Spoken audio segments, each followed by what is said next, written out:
नमस्कार दोस्तों, स्वागत है आपका हमारे YouTube channel mega maths classes में।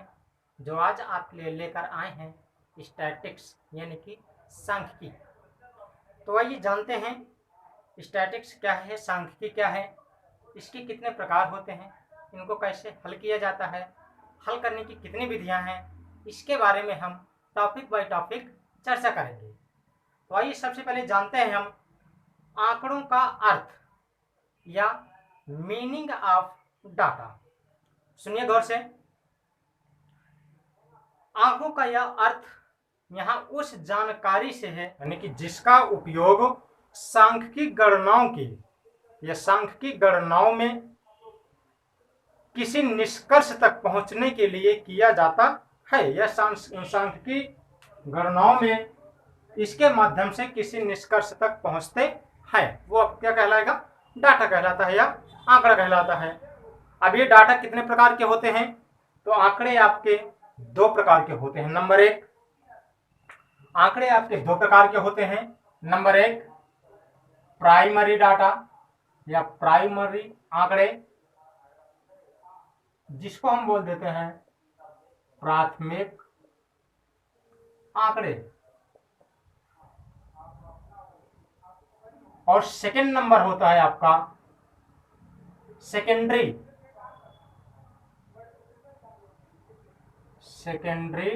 डाटा, जिसको हम बोल देते हैं द्वितीयक या गौण आंकड़े।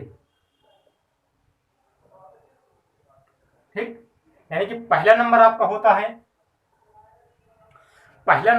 आपका प्राइमरी डाटा या जिसको हम बोल देते हैं प्राथमिक आंकड़े, और दूसरा नंबर होता है आपका सेकेंडरी डाटा, जिसे हम बोल देते हैं गौण आंकड़े या द्वितीयक आंकड़े। तो आइए जानते हैं प्राइमरी डाटा क्या होता है या प्राथमिक आंकड़े क्या होते हैं, इसके बारे में देखिए। तो आपके प्राथमिक डाटा वो डाटा होते हैं जब कोई अन्वेषक किसी उद्देश्य की पूर्ति के लिए, या प्राइमरी डाटा को हम बता सकते हैं कि जब कोई अन्वेषक या खोजकर्ता किसी उद्देश्य की पूर्ति के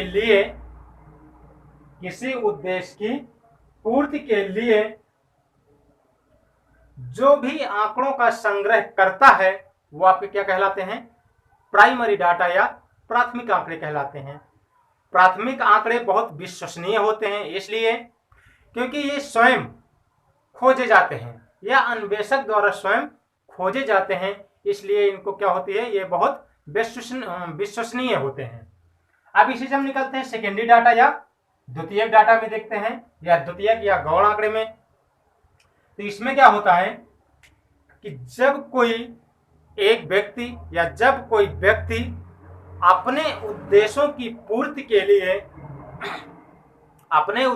पूर्ति के लिए किसी दूसरे के एकत्रित किए हुए डाटों का प्रयोग करता है या किसी दूसरे के संग्रहित किए हुए डाटों का प्रयोग करता है, वो आपके क्या कहलाते हैं? द्वितीयक आंकड़े या सेकेंडरी डाटा कहलाता है।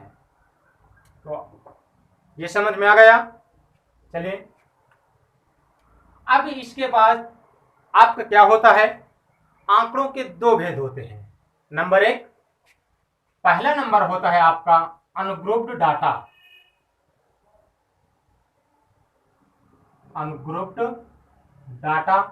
जिसे हम बोल देते हैं अनग्रुप्ड डाटा को, जिसको हम बोल देते हैं अवर्गीकृत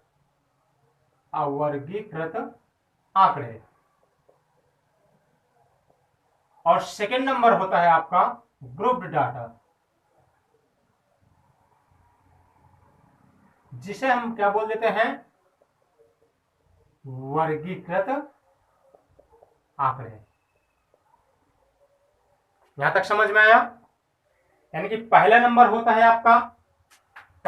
है अनग्रुप्ड डाटा, जिसको हम बोल देते हैं अवर्गीकृत आंकड़े, और दूसरा नंबर है आपका ग्रुप्ड डाटा, जिसे हम क्या बोल देते हैं? वर्गीकृत आंकड़े। तो आइए देखते हैं अवर्गीकृत आंकड़ा क्या होते हैं। इसमें देखते हैं किसी समस्या के समाधान हेतु, गौर से सुनिएगा, किसी समस्या के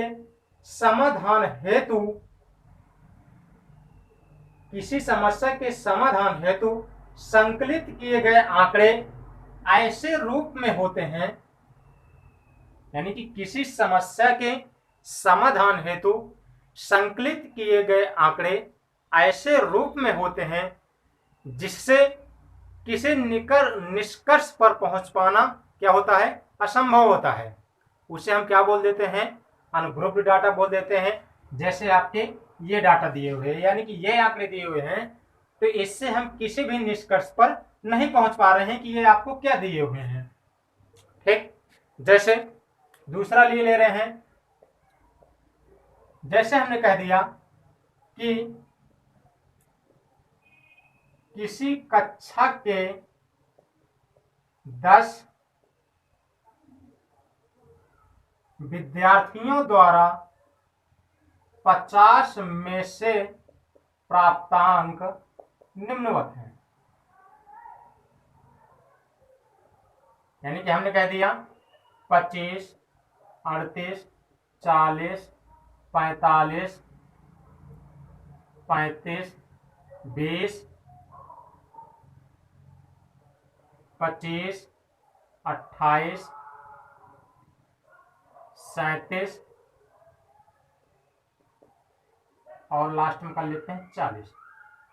ये आपके क्या है, प्राप्तांक दिए हैं, लेकिन ये किसी क्रम में नहीं है, ना तो आरोही क्रम में है ना तो अवरोही क्रम में है।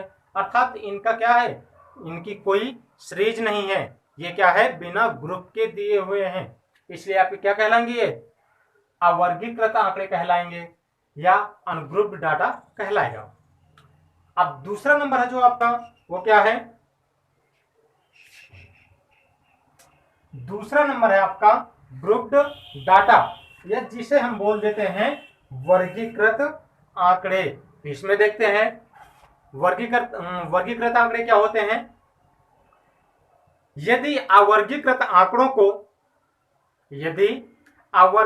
आंकड़ों को व्यवस्थित रूप से रखने के लिए उनको आरोही या अवरोही क्रम में रख देते हैं तो वो आपके क्या कहलाते हैं, वर्गीकृत आंकड़े कहलाते हैं। या फिर से सुन लीजिए, जब किसी अवर्गीकृत आंकड़ों को व्यवस्थित करने के लिए उन्हें आरोही या अवरोही क्रम के वर्गों या समूहों में बांट दिया जाता है तो वो आपके क्या कहलाते हैं, वर्गीकृत आंकड़े कहलाते हैं। ठीक, आ गया समझ में? ठीक है, नोट कर लीजिए इतना।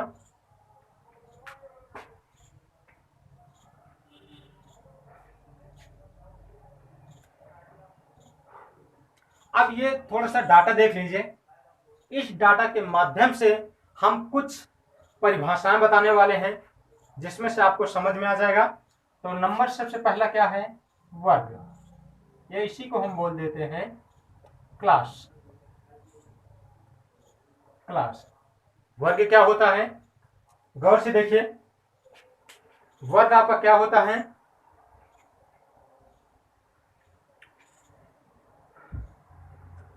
यानी कि इन आंकड़ों के माध्यम से और इसके माध्यम से हम वर्ग को बताने जा रहे हैं। तो वर्ग में आपका क्या होता है कि ऐसे समूह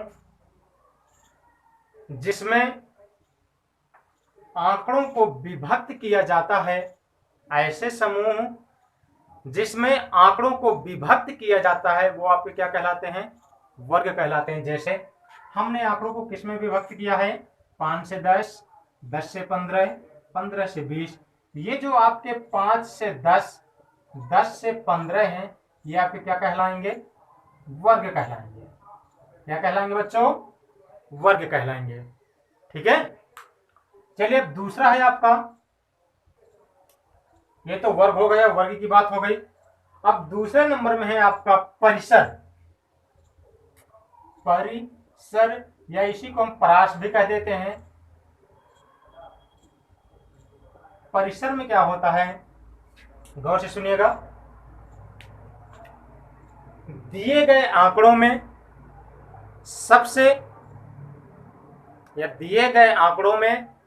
सबसे अधिकतम डाटा या सबसे उच्च आंकड़ा तथा सबसे निम्न आंकड़े के अंतर को क्या बोल देते हैं? परिसर बोल देते हैं। फिर से सुनिए, दिए गए आंकड़ों में अधिकतम व न्यूनतम राशि के अंतर को, आंकड़ा न कहकर हम राशि भी कह सकते हैं, कि दिए गए आंकड़ों में अधिकतम व न्यूनतम राशि के अंतर को हम क्या बोल देते हैं? परास बोल देते हैं। जैसे इसमें आपकी अधिकतम राशि कितनी है? इसमें आपकी अधिकतम राशि शायद 34 है, और गौर से देख लीजिए। और इसमें सबसे न्यूनतम राशि क्या है? 5 है। तो इसका परास कितना हो जाएगा? 29। ये आपका क्या कहलाएगा? परास, या इसी को हम बोल देते हैं परिसर, या इसी को हम क्या बोल देंगे? रेंज बोल देंगे। तो ये आपको क्या कहलाता है? परास कहलाता है। चलिए, ये भी समझ में आया। अब आते हैं, देखते हैं वर्ग सीमा या क्लास लिमिट। वर्ग सीमा, इसी को हम बोल देते हैं क्लास लिमिट। तो वर्ग सीमा क्या होती है, ये भी सुन लीजिए।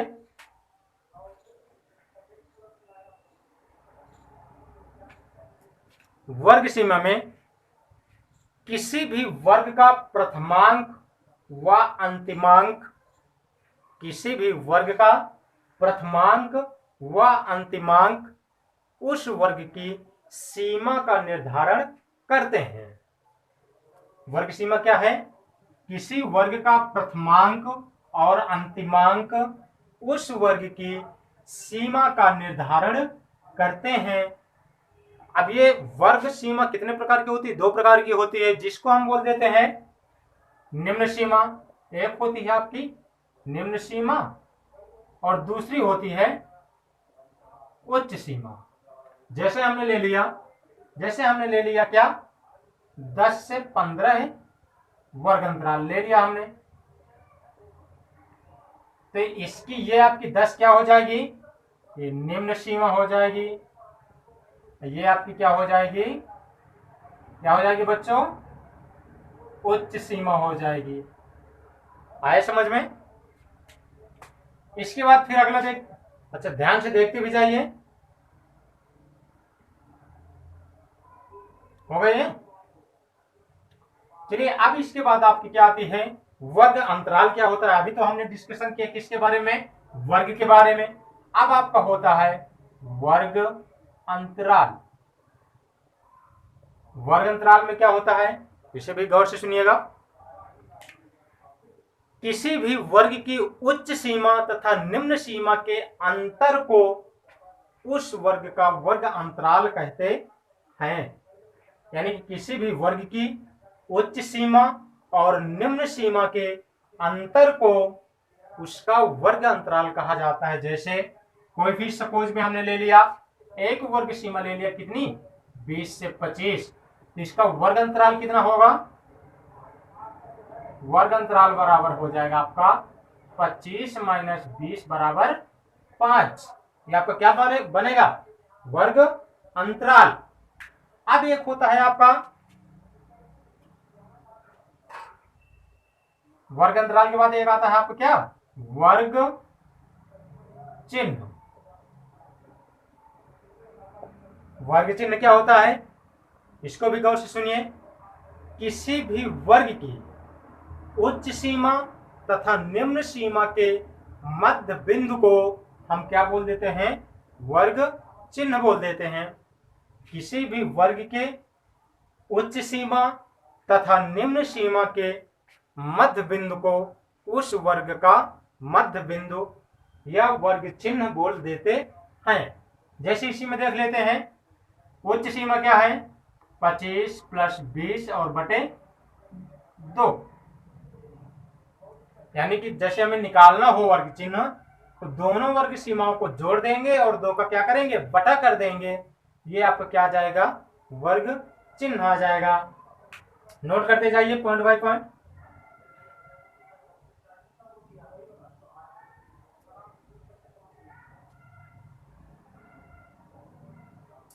तो ये आपकी कुछ डेफिनेशन थी या परिभाषाएं थी।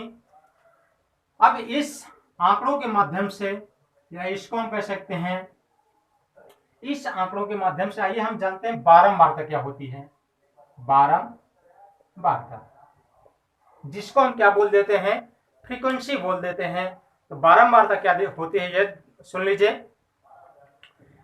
जब किसी प्रयोग से, गौर से सुनिएगा, जब किसी प्रयोग से प्राप्त आंकड़ों की संख्या काफी होती है, क्योंकि जब किसी प्रयोग से प्राप्त आंकड़ों की संख्या काफी होती है तो उन्हें स्पष्ट और सुगमता से समझने योग्य बनाने के लिए,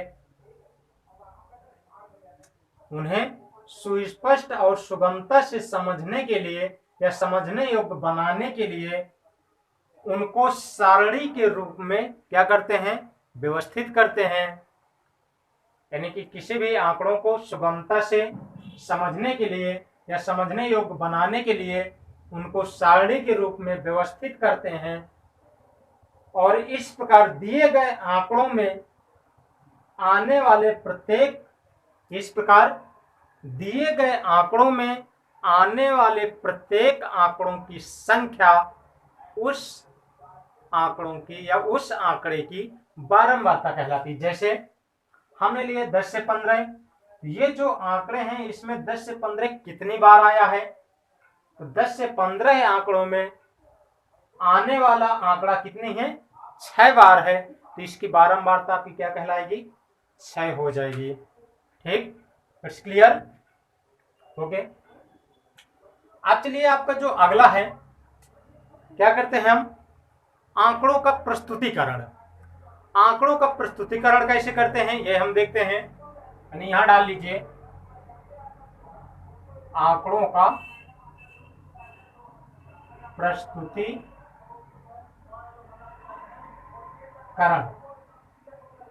आंकड़ों का प्रस्तुतिकरण या representation of data, representation of data. इसमें क्या करते हैं देखते हैं। सपोज में हमने मान लिया, अच्छा इसके आंकड़ों का प्रस्तुतिकरण कितनी विधियों से किया जाता है, 2 विधियों से। एक होता है आपका अपवर्जी विधि, पहला नंबर होती है आपकी अपवर्जी विधि, और दूसरा क्या होता है, समावेशी विधि। समावेशी विधि, इनके बारे में थोड़ा सा समझ लेते हैं।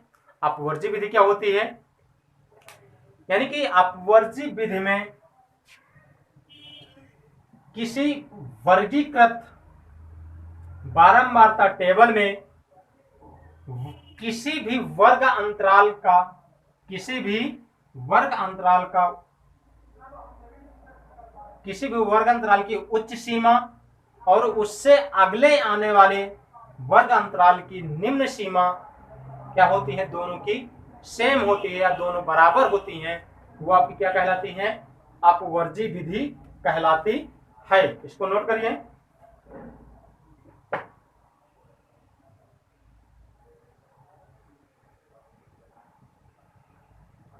यानी इसमें आपको क्या है, अपवर्जी विधि में किसी भी वर्ग अंतराल की उच्च सीमा और उससे अगले वाले वर्ग अंतराल की निम्न सीमा का मान क्या होता है, दोनों का बराबर होता है, वो आपकी क्या कहलाती है, अपवर्जी विधि। जैसे 5 से 10, 10 से 15, 15 से 20, मतलब यदि हम ये वर्ग ले रहे हैं तो इसकी उच्च सीमा और उससे अगले आने वाली वर्ग की निम्न सीमा क्या होती है, दोनों बराबर होती हैं।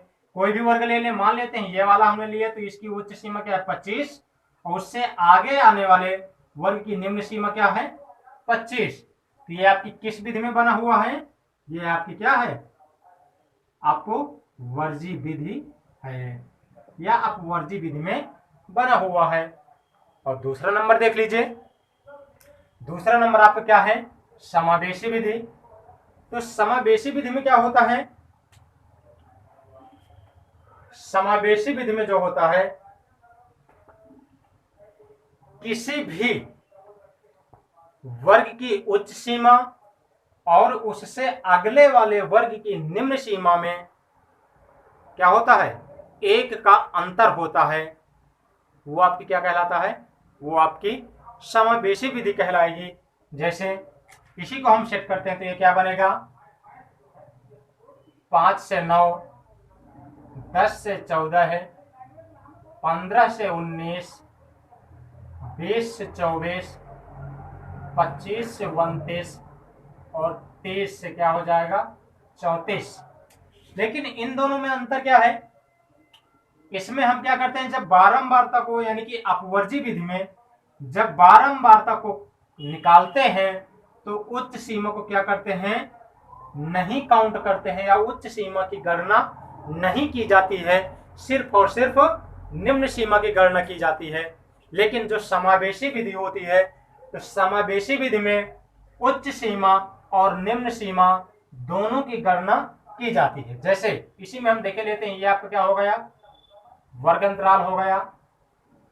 यहां हमने क्या लिख लिया, बारंबारता लिख लिया। अब इसी में हम देखते हैं, आपके ये वाले आंकड़े हैं 5 से 9, यानी कि इसमें क्या करेंगे, 5, 6, 7, 8, 9 इन संख्याओं को काउंट करेंगे तो ये संख्या कितनी बार मिलेंगी, हमें 6 बार मिलेंगी। इसी तरह 10 और 14 को काउंट करेंगे तो 10, 11, 12, 13, 14 इन 5 संख्याओं को काउंट करेंगे तो ये भी कितनी बार मिलेंगी, ये भी 6 बार मिलेंगी। इसी तरह ये भी 6 बार रहेंगी, फिर अगला 5 बार, फिर 1 बार और लास्ट में क्या होगा, 4 बार होगा। अर्थात कहने का मीन्स ये है कि अपवर्जी विधि में और समावेशी विधि में, समावेशी विधि और अपवर्जी विधि की बारंबारताओं पर कोई भी अंतर नहीं आता है। अर्थात दोनों की बारंबारता क्या आती हैं, सेम आती है। ये आपका हो गया अपवर्जी विधि और समावेशी विधि। और हम नेक्स्ट टॉपिक पर डिस्कशन करेंगे संचयी बारंबारता क्या होती है, टैली मार्क या जिसे हम मिलान चिन्ह बोलते हैं वो क्या होती है, और इन आंकड़ों को कितनी विधियों से हल किया जाता है, कौन कौन सी विधियां हैं, ये आपका डिस्कशन नेक्स्ट टॉपिक पर होगा। यदि वीडियो आपको अच्छा लगा हो तो लाइक, शेयर और सब्सक्राइब जरूर करें।